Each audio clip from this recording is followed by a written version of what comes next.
Oh, paano ka nakapasok dito? Ako lang naman to, Valerie. Lahat kaya kong gawin. Yun naman pala eh. Ba't hindi mo ko kayang palamasin dito? Di ba sabi ko sa'yo mag-antay ka lang? Masyado kang nagmamadali eh. Paano mo siya magmamadali? Init na init ako dito. Baka dito pa ako mamatay. Kasalanan mo kasi. Ang hinahina mo, ba't ka napakulong? Basta, gawin mo ako ng paraan. Oh, tapos na kayo, sir? Oo, sir. Salamat, sir. Ano to? Sinasabi ko na nga ba eh. Ikaw si Arturo. Ang bobo mo kasi. Hindi ka pa rin nagbabago. Kung ayaw masaktan, tulungan mo akong ilabas si Valerie. Lagot ako neto. Maghihintay ako sa'yo dito sa labas. Bibigyan lang kita ng 30 minuto para ilabas si Valerie. Okay, sige. Hintayin mo ako dito. Oh boss, ba't andito ka? Inutusan kasi ako ng boss natin na ilabas si Valerie. Bakit? Andyan kasi yung abogado ni Valerie. Di ba dumaraw na yung kanina dito?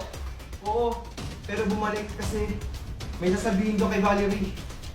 Ganun ba? O sige, kunin mo na dun si Valerie. Sige boss, salamat. Oh, anong ginagawa mo dito? Ilalabas kita dito, Ma'am Valerie. May naghihintay sa'yo sa labas. Sino naman nadaro dito sa akin? Basta ma'am, sumama ka na lang sa akin. Ano ba? Saan mo ba ako dadalhin? Sumunod ka na lang.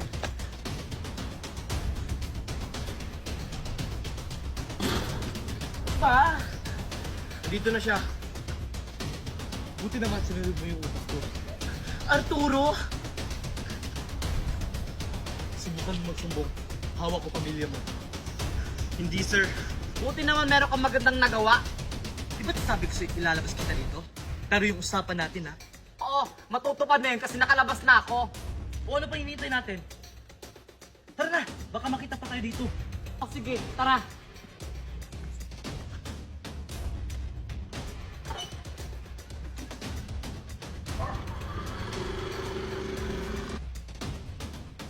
Si Megan. Kuya Junjun. Oh, Megan, andyan ka na pala. Saan ka galing? Sorry Kuya Junjun. Hindi ako nagpaalam kanina kaya yan na umalis ako. Pero alam mo ba Kuya Junjun, muntik na ako mabangga kanina. Ano? Ikaw kasi umalis ka mag-isa? Tapos, yung muntik nang makabangga sa akin, parang nakita ko na siya. Di ko lang matandaan kung kailan at saan. Ha? Namumukhaan mo ba siya? Anong dala niya sa sakyan? Motor lang siya Kuya Junjun. Tapos, naka-eyeglasses.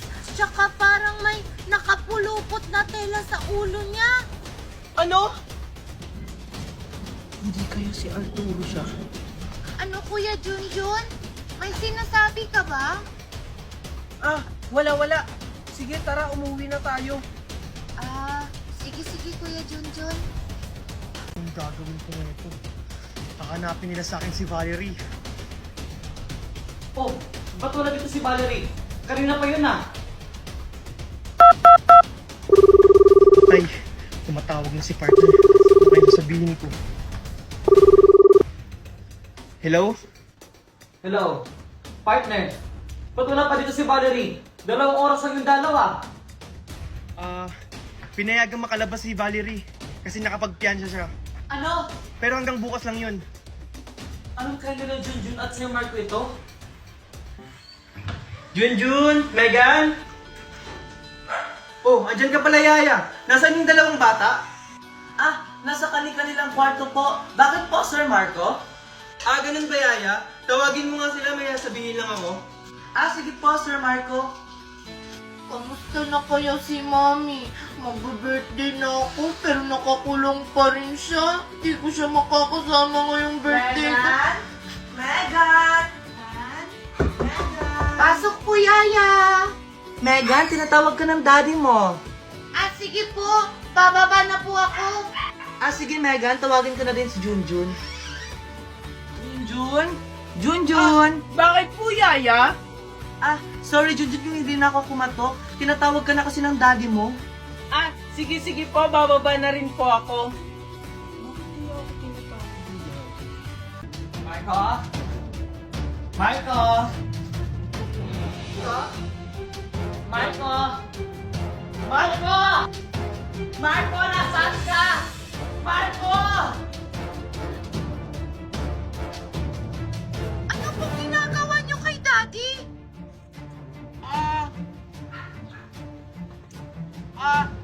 Kami yung therapist ng daddy mo.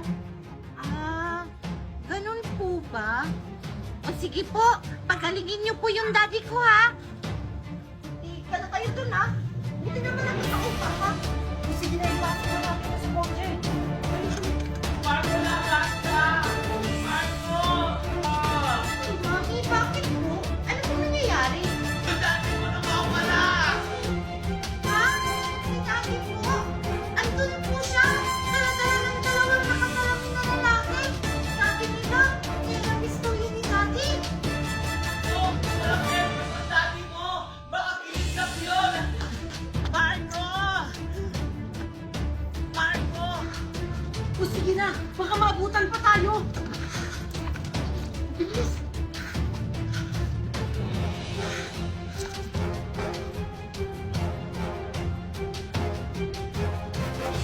Marco! Marco! Marco!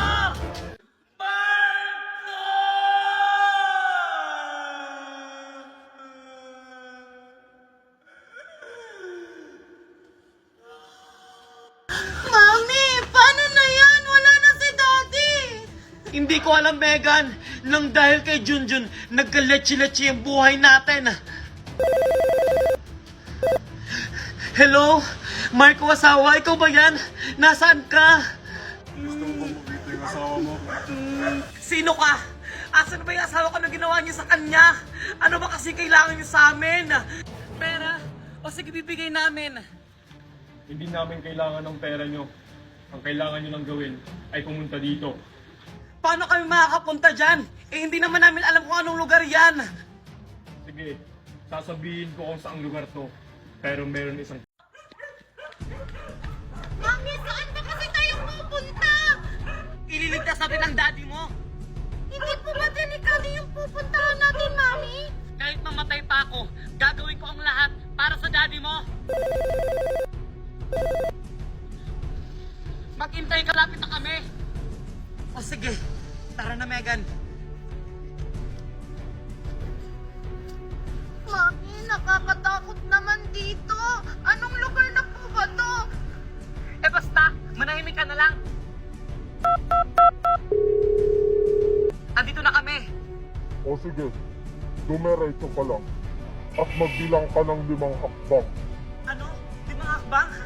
1, 2, 3, 4, 5. Dito na ako. Nasaan na ba kasi kayo? Pinagloloko niyo ba ako? Tumingin ka sa kaliwa. Andito na sila, Megan. Asan, Mami? Ang bobo mo naman. Sabi ko sa kaliwa. Mami, sa kaliwa daw. Oh, asa ba kasi kayo? Hindi ko kayo makita. Siyempre, wala pa kayo sa lokasyon kung nasan ako. Humakbang pa kayo ng 10 hakbang. Ano ba talaga? Pinagloloko niyo ba kami? Sundin mo na lang. Humanda na kayo. Tara na, Megan. 1, 2, 3, 4, 5, 6, 7, 8, 9, 10. Mami, baka niloloko lang nila tayo. Wala akong pakialam, basta para sa daddy mo. Oh, huwag na kayo mag-away. Andito na ako sa harap nyo. Sino ka? Mami, sino siya?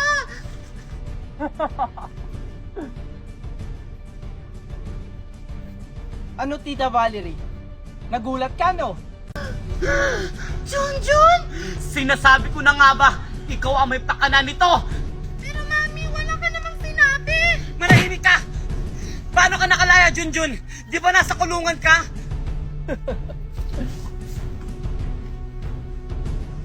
Walang hiya kayong dalawa. Pinagkatiwalaan ko pa naman kayo, mga traidor! Tita Valerie, nagpaplano ka pa lang, nakapagplano na ako. Sir, salamat sa tulong niyo. Walang anuman yan, Junjun. Nandito kami para tulungan ka. Basta nasa tama, tutulungan ka namin. O tara na. Mga walang hiya kayo! Nasaan ang asawa ko? Ilabas niyo si Daddy! Nasaan ako? Valerie? Megan? Junjun? Nasaan kayo? Daddy? Mami! Boses yun ni Daddy! Marco! Asan ka? Junjun! Ilabas mo ang asawa ko! Hindi ko ibibigay si Papa sa'yo dahil masama kang babae! Hindi masamang babae yung mami ko! Sadyungalan niyo si Daddy! Alam mo, Junjun, ikaw yung masama kasi kinidnap mo si Daddy! Manahimik ka, Megan, kasi wala kang alam. Alam mo ba na may kabit ang mami mo? Mami! Totoo po ba yun? O di ba wala kang alam, Megan? Pero para mas malaman ang lahat, tawagin niyo si Papa. Sige, Junjun. Hindi totoo yan, anak.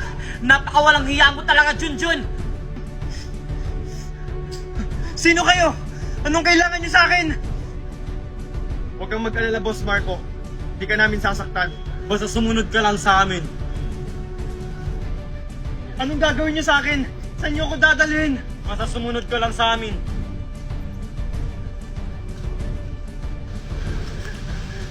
Junjun? Valerie, Megan? Ano nangyayari dito? Asawa! Daddy! Ang sagradong anak mo lang naman ang kumidnap sa'yo! Totoo ba yun, Junjun? Na ikaw yung may kakagawan nito? Oo, Papa! Ako ang nagpakidnap sa'yo dahil gusto ko lang ilayo kayo sa babaeng yan! Alam niyo ba, Papa, habang nagsasama kayo ni Tita Valerie, may iba siyang lalaki! At isa pa, siya din ang may dahilan kung bakit kayo na ospital! Nilason ka niya, Papa! Hindi totoo yan, Marco! Dahil sinungaling siya! Dahil alam mo naman na magaling siya gumawa ng kwento dahil isa siyang pulube! Bitawan niyo ako! Hindi ko na alam kung sino yung paniniwalaan ko sa inyo! Ako, Papa! Ako! Ako paniwalaan mo dahil ako ang asawa mo! Ako, Papa, dahil may ebidensya ako! Sir Marco, ako yung magpapatunay na nilason kayo ni Valerie kasi andun ako nung oras na yon.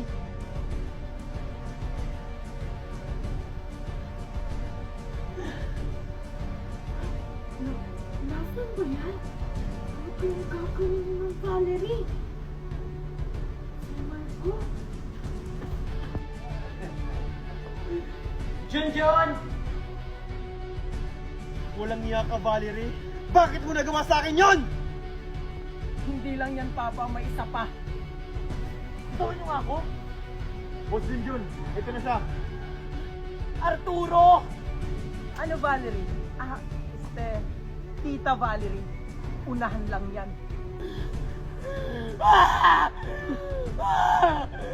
Mami, ba't mo to ginawa kay Daddy?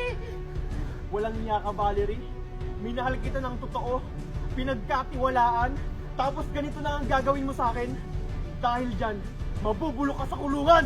Hindi! Hindi ako makukulong! Nakikita mo ba ito, Marco? Tandaan mo, nasa akin pa rin lahat ng mga papel ng mga ari-arian mo. Tumakas sila! Habulin niyo sila!